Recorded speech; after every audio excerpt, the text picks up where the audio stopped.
The Botswana Democratic Party has again won the country's elections. The party secured the 29 parliamentary seats threshold.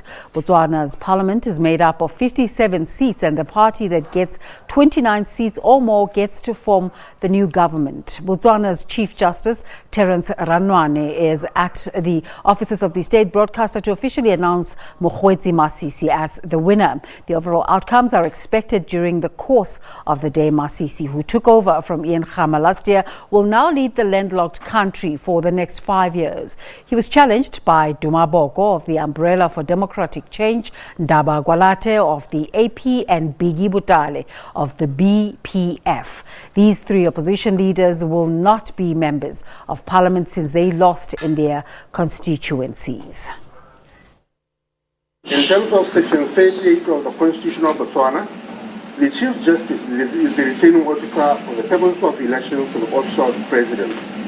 On Wednesday, 23rd October this year, this country held general elections for members of the National Assembly and councillors countrywide.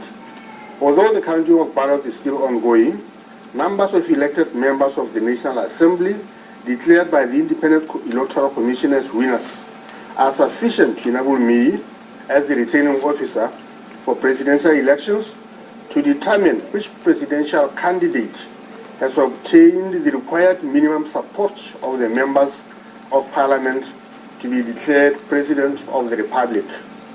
Before making the declaration, however, it is necessary to explain that in terms of Section 32, subsection 3D of the Constitution, the returning officer is obliged to declare to be elected as President any candidate who garners support of such number of persons elected members of the National Assembly in the parliamentary elections as corresponds to more than half the total number of seats for the elected members of the National Assembly. That candidate is Dr. Eric Masisi. Now, therefore, I, Terence Ranwane, in my capacity as the Chief Justice of Botswana and the returning officer for the presidential elections, have the honor to declare to the nation of Botswana and the world at large that Dr. Mokgweetsi Eric Masisi is the elected President of the Republic of Botswana. May I have the honor to be the first to congratulate him for the confidence the voters of Botswana have placed on him by electing him their President. We're now joined in studio by foreign editor Sophie Mukwena for reaction. Sophie, very good morning. Mokgweetsi Masisi, after a lot of wrangling with Ian Khama, he's now the person in the driver's seat.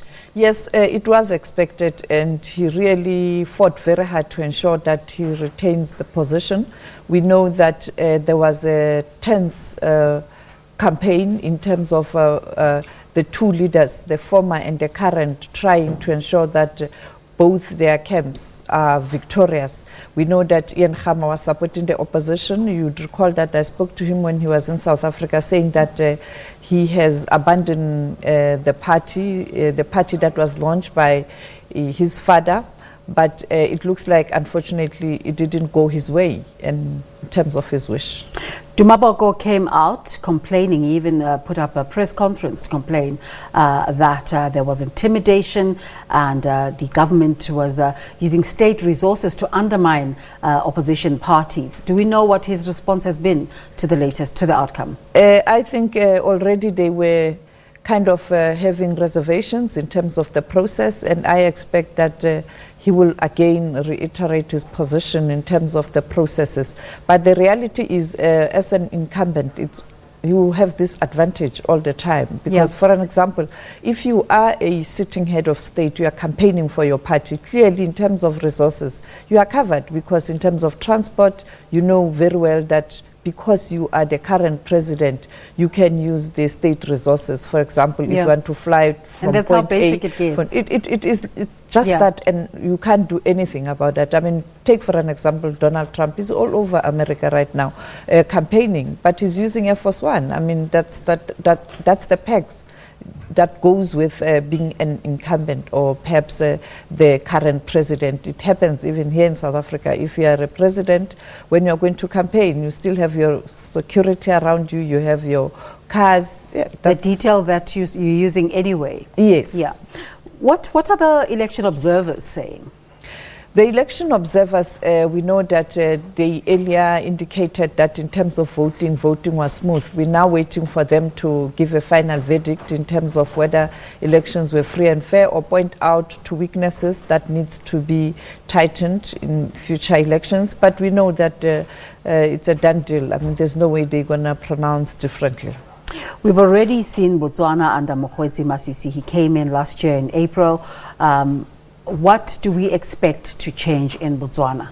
Well, he has promised to be vigorous in terms of transformation and ensuring that Botswana are empowered, but also to ensure that he deals with the issue of the poverty that is being experienced by some of the communities in Botswana, and also to ensure that the economic empowerment does happen and all Botswana do benefit, not only the few, but also he has promised to continue to engage the SADC region to be a participant and support, and also to strengthen relations with neighbors, but also to play a prominent role at the multilateral organizations. You are aware that President Khama never used to attend these multilateral gatherings, but Tate Mokgweetsi Masisi, we saw him attending the UN, the AU, and other multilateral fora where he was representing his country. What about that very contentious relationship between himself and former President Ian Khama?